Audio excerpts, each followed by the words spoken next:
Assalamu alaikum, welcome to Debate IA program, and I am your host Tariq Khan. We are since 9/11, Afghanistan had been a center point of attraction in the world regarding peace development as well as the US involvement to establish peace and to combat terrorism. Now, once again, after the withdrawal of United States of America and coming back of Taliban into power, Afghanistan has engaged the international community in a debate to discuss the current situation as well as the challenges facing by the new regime of Taliban and the role of the regional players, neighboring countries, especially the role of Pakistan in Afghanistan. So we will discuss and explore all these challenges and current situation of Afghanistan. So today senior analyst on international affairs has joined us from Islamabad to discuss the current situation of Afghanistan as well as the role of regional players and the implications for the regional peace. Professor Dr. Saud has joined us from Beria University Islamabad. You are Dean Humanities and Social Sciences Department at Beria University Islamabad, and you are Senior Analyst on International Affairs. And Professor Dr. Muhammad Khan has joined us from International Islamic University Islamabad. You are Senior Analyst on International Affairs. Ms. Amna Khan has joined us from Center for Afghanistan, Middle East and Africa at the Institute of Strategic Studies Islamabad. You all are most welcome in Debate IA program, and thank you so much. Ms. Amna, how would you analyze the current situation in Afghanistan under Taliban regime, and what are the challenges do you view for the new administration? How would you analyze this? Since the Taliban took over in Afghanistan in August of this year, as a result of the US withdrawal, I think the situation has drastically changed in Afghanistan. And while certainly after the Doha agreement, that too in the absence of Kabul, one was expecting the Taliban to come into power in one form or the other. I don't think anybody expected such a speedy and quick, takeover by the group. Even I think the group itself was not expecting itself to come into power so quickly. So obviously the group is also overwhelmed, and I think it's still trying to consolidate its power and its position within Afghanistan.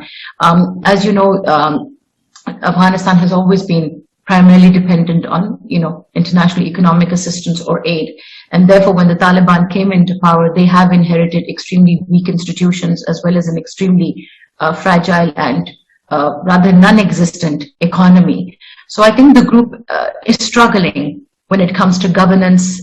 After all, its I think role has changed from, being, say, a militant group. Now it is in power and it has to deal with these different institutions. For example, how does it consolidate its power? How is it going to run these institutions, whether it's, the bureaucracy or, for example, the army? So I think it's a work in progress. And on top of that, apart from a weak economy and weak institutions, it is also dealing with a grave humanitarian crisis, which is very alarming.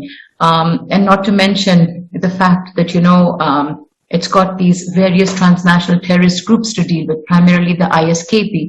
So I think, I will say that it's struggling and it's trying to consolidate its power. And I think that is why it is trying to engage with the international community and regional countries, because it is looking not only for economic assistance, but humanitarian aid. And otherwise, it needs assistance in order to run the machinery of the government. And I think these are the major challenges. And for the time being, as I said, the major challenge is trying to, formulate the Afghan economy as well as prevent, a humanitarian catastrophe. Dr. Saud, how would you explain, how do you view the current situation in Afghanistan under Taliban regime, and what do you think, what challenges do you view for this new administration of Taliban? Thank you very much, Tariq, for inviting me to discuss on this very important issue. We know that it's been more than 4 months now Taliban are into power in Afghanistan, and we have seen that although there is not stiff resistance against Taliban so far the Afghan society is concerned, but still we can see that the Taliban are facing many challenges. the most important challenge is the human suffering, human crisis, human security issues, which have emanated out of this power struggle. And we have seen that there are reports, the millions of Afghan people, they are suffering malnutrition. There is acute shortage of medicines. There is acute shortage of health facilities. At the same time, we have seen that most of the women and girls, they have been barred of their education, and they are unable to attend the schools, colleges and universities. Similarly, we have seen that the working women, they have been at their homes now, they are not working over there, and the people in Afghanistan, they have less job opportunities now. So overall, the situation has plunged the Afghan society. It has pushed the Afghan society into economic crisis, where we are seeing that majority of the Afghan people, they are facing, severe kind of human security issues. Secondly, none of the countries in the world, it have given recognition to Taliban regime yet. And this is again a very important challenge for the Taliban regime, although they claim time and again that we are changed, and we are going to have those policies which do not clash with the civilized world and all that. But even then, we have seen the international community, even those three countries which recognized Taliban regime back in 1990s, they are reluctant to recognize them, including Pakistan. Third, although not on a vast scale, but still a kind of resistance is being faced by Taliban, particularly in Panjshir Valley, where the Northern Alliance that is residing, and that is, doing certain activities against the Taliban regime. It can be a threat in near future to Taliban regime as well. But I personally think, more than the Northern Alliance, it's Daesh that can be a real challenge to Taliban regime. We know that not only the non-state actors or the opponent groups within Afghanistan, but some of the countries within the region or extra-regional countries, they can join their hands with Daesh against the Taliban regime for their resistance and all these. Then we know that the migration that is being done within Afghanistan, it has created a vacuum of governance, because we know that the trained people in their respective fields, most of them, they have left Afghanistan. Now, Afghanistan is at the mercy of Taliban, who are not trained into the governance. We know that there are specialized, people and trained people who are going to run. I mean, how can a person who is trained in religious education can run the finance ministry, let's assume, or the health ministry? We need bureaucracy, we need trained people, trained politicians, trained technocrats, which are very much trained and they have knowledge and capabilities to run the administration of the country. So I think these are the major issues. Besides these issues, there are certain minor issues as well, the challenges which the Taliban regime are facing. But let's see what happens. But the most immediate is the human crisis, for which international community should support and help the people of Afghanistan. If they are not ready to help the Taliban regime, they should be supporting and helping out the people of Afghanistan out of these humanitarian crises. Dr. Muhammad Khan Sahib, how would you analyze the contemporary situation in Afghanistan and the challenges suffering by the new administration of Taliban? How would you analyze?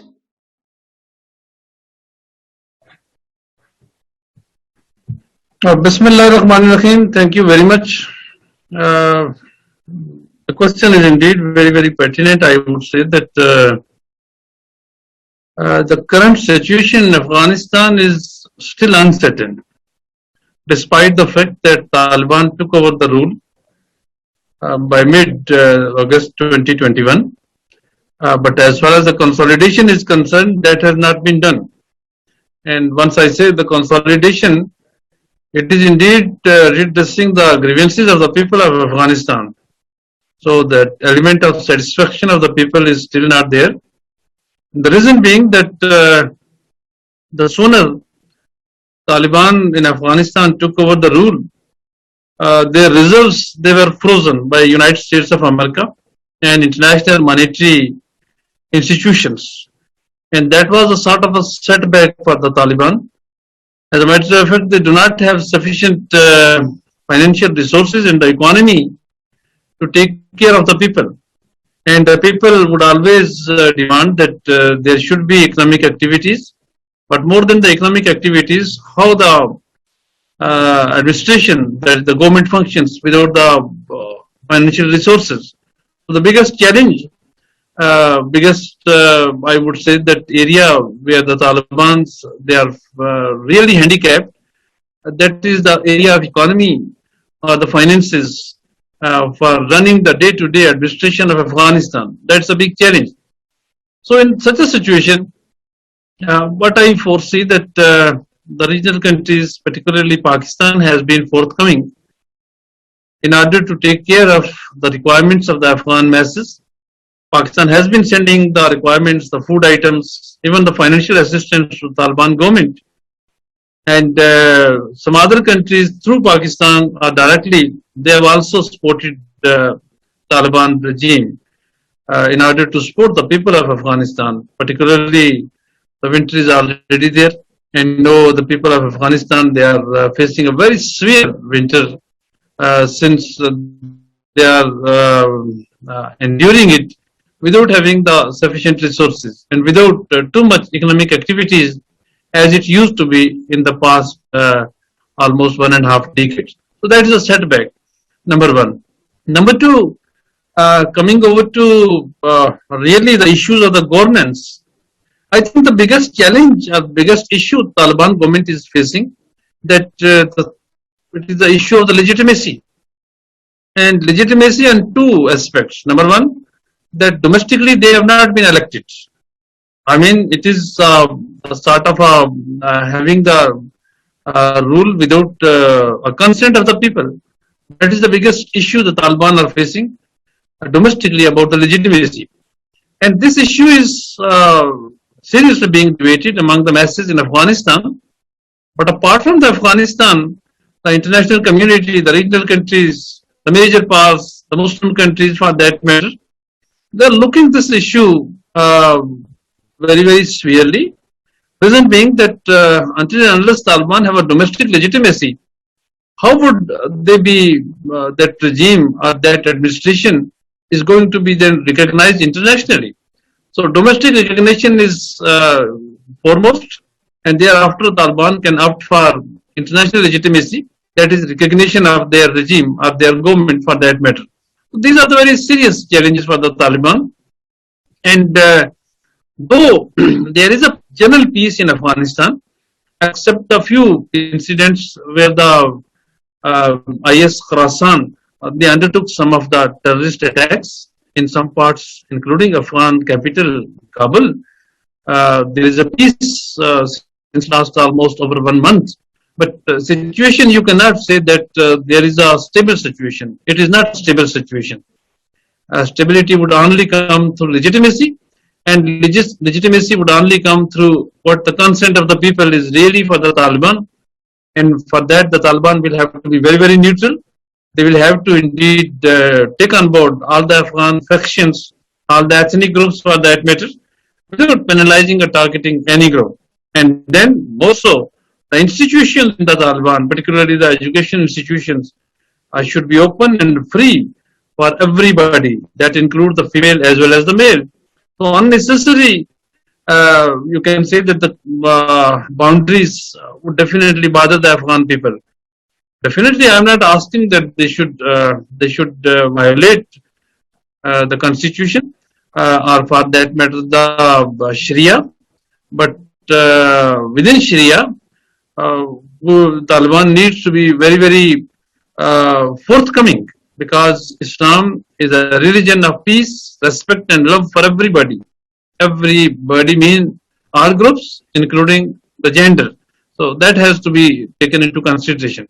And I think once the domestic factor is taken care of, then external factor would be taken care of.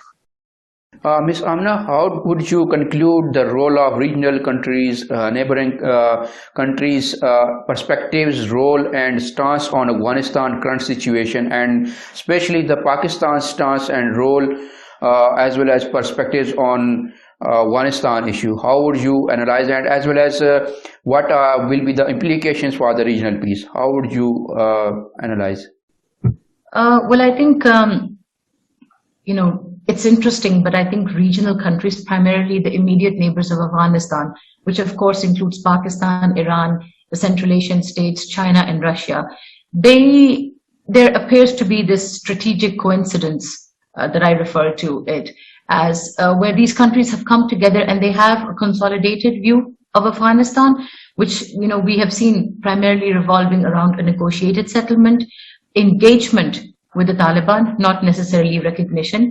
Of course, preventing a humanitarian crisis in Afghanistan, ensuring that the Taliban deliver on their promises of reform, whether it's governance, whether it's inclusivity, or whether it's adhering to human or women's rights, and of course, dealing with or rather preventing the expansion of these transnational terrorist groups. So regional countries appear to be on the same page. They have been individually providing economic, or not economic, but moreover, humanitarian aid to Afghanistan. But unfortunately, although this regional consensus exists, it hasn't been channeled into one larger regional approach towards Afghanistan. I think still there are some countries within the region that feel that because the situation in Afghanistan today is because of the rather irresponsible withdrawal of the Americans. Therefore, it is the Americans' responsibility to provide economic assistance. And I think this is a challenge that then Afghanistan faces because regional countries do not seem to be on the same page when it comes to this particular aspect. As I said, on an individual basis, China has provided, Pakistan has, so has Iran, so has other countries.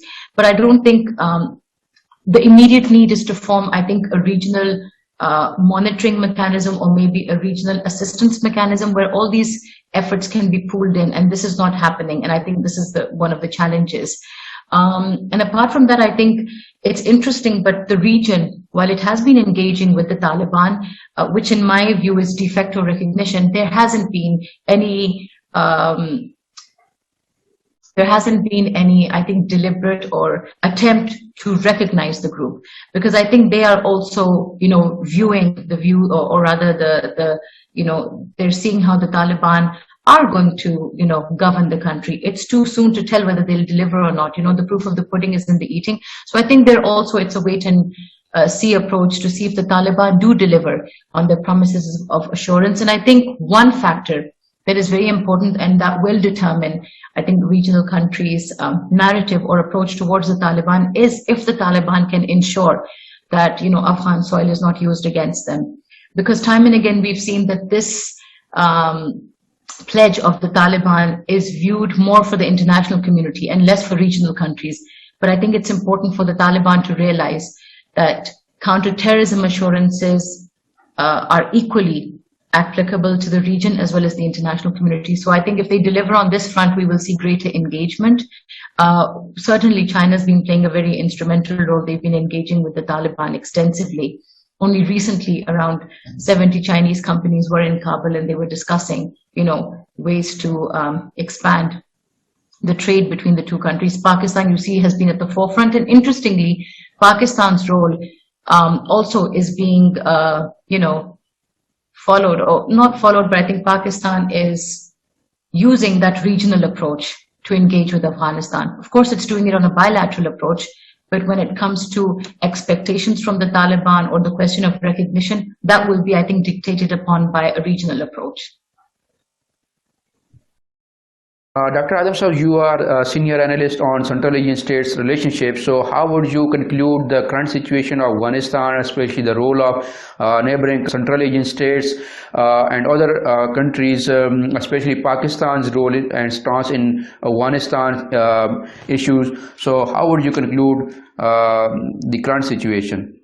Well, so far region is concerned, we have seen since their inception into power, almost all the regional countries, whether they are immediate neighbors of Afghanistan or they are the regional powers, they have invited the Taliban delegations to their capitals. They have discussed the matters of mutual understanding and mutual, interest. And even we have seen that China, Russia, Central Asian states, all these states, they have welcomed the Taliban delegation into their countries. Even Taliban themselves, they have extended their support and cooperation with all these countries. Even they stated that they want to have economic relations, trade relations with India as well. Now, basically, Taliban also need recognition at least at regional level. Definitely they would go for the international and global recognition as well. But for the time being, it's very important for them to have good relations with their neighboring countries. And time and again, they have stated that they would not let any of the non-state actors or their territory to be used against any country in the world, particularly their neighboring countries. So basically, they are trying to have a positive image, at least among the policy makers of the neighboring countries. Now, so far Pakistan is concerned, I would say that the most important country or the most affected country out of these Afghan crises has always been Pakistan. And we know that our stability and instability is not totally but substantially dependent on the stability and instability in Afghanistan. Moreover, we know that for the broader South, Central and the Western Asian connectivity, the missing link or missing dot is Afghanistan. Until and unless Afghanistan is not stabilized, we are unable to materialize the projects like the TAPI, CASA 1000, TUTAP, or even the recently announced Trans-Afghan Railway project that is going to connect Pakistan with Uzbekistan and then with the broader Central Asian and Eurasian region as well. So I think stable Afghanistan is in it should be a dire need of the region, and Pakistan is it has always right from the beginning, it has always supported every effort, every initiative that is was taken for the stability and security of Afghanistan. And I personally think that Iran, Russia, China, the Central Asian states, all these countries, they have realized it very well that there should be a stability in Afghanistan, and extra regional powers, particularly America and the NATO forces, although they have left Afghanistan, but still they think that these kind of extra regional forces stationed in Afghanistan or in the broader region, they would create instability in the region. So let's the regional states and Afghanistan itself resolve this issue. So I personally think that there are always certain positive and negative impacts of regime change in any country, but I think so far Pakistan is concerned, stability means we are having more and more economic and trade relations, broader connectivity with the Eurasian continent. However, there are apprehensions that the support the Taliban, when they are in power and when they consolidate their power in Afghanistan, that can have a negative impact on the security of Pakistan in terms of strengthening of TTP and other anti-Pakistan non-state actors which are residing either on this side of the border or in Afghanistan. This is one of the apprehension that some of the critics, they are highlighting time and again. I think they are very right into this apprehension that this can be one of the major issue for Pakistan. But for the resolution of Afghan crisis, I personally think, I have time and again stated it, let the Afghan people decide their future, and whatever they decide, all the neighboring countries, all the global powers, they should respect and they should support the nation building in Afghanistan. Dr. Mahmood Khan Sahab, how would you conclude the current situation in Afghanistan, and what role regional players or neighboring countries, especially Pakistan, should play for Afghanistan, and what role they are playing? How would you conclude the situation? Thank you. Actually, I was expecting that regional countries would play a dominating role in Afghanistan. And once I say that, I mean the countries having the geographical contiguity with Afghanistan. Pakistan is the one, Iran is, then three Central Asian countries are there. China has a geographical contiguity with Afghanistan. And Russia, by virtue of its having a linkage with the Central Asian countries, Russia has always been a relevant country.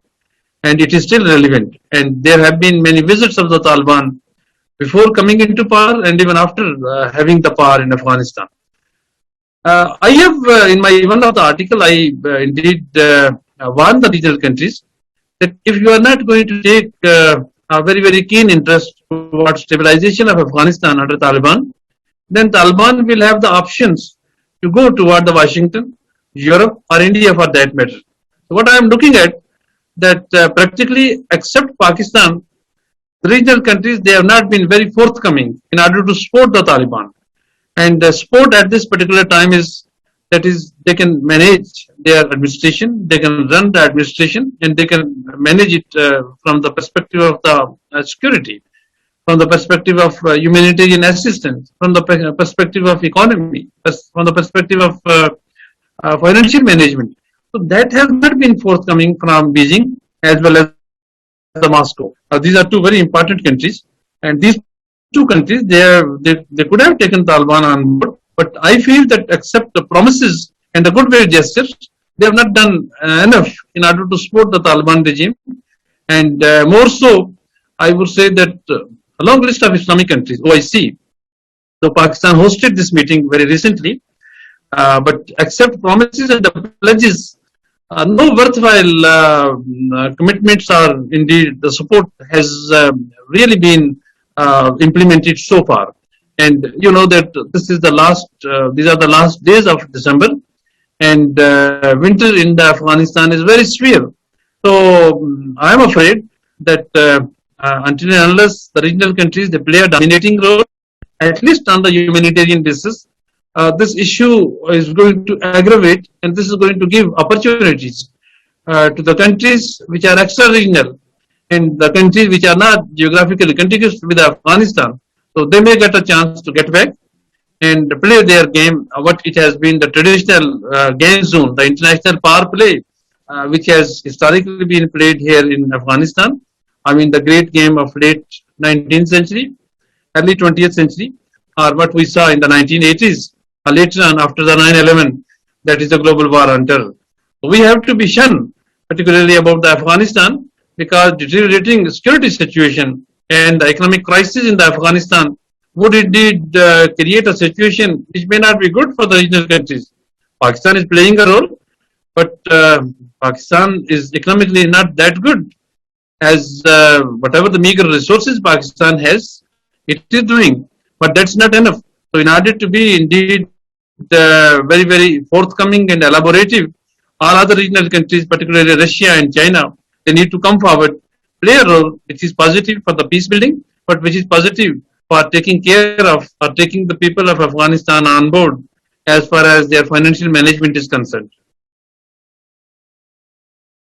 Professor Dr. Adam Saud Sahib and Professor Dr. Mahmood Khan Sahib, Ms. Amna Khan Sahib, thank you so much for your valuable, precious analysis on the current situation in Afghanistan and the role of regional players.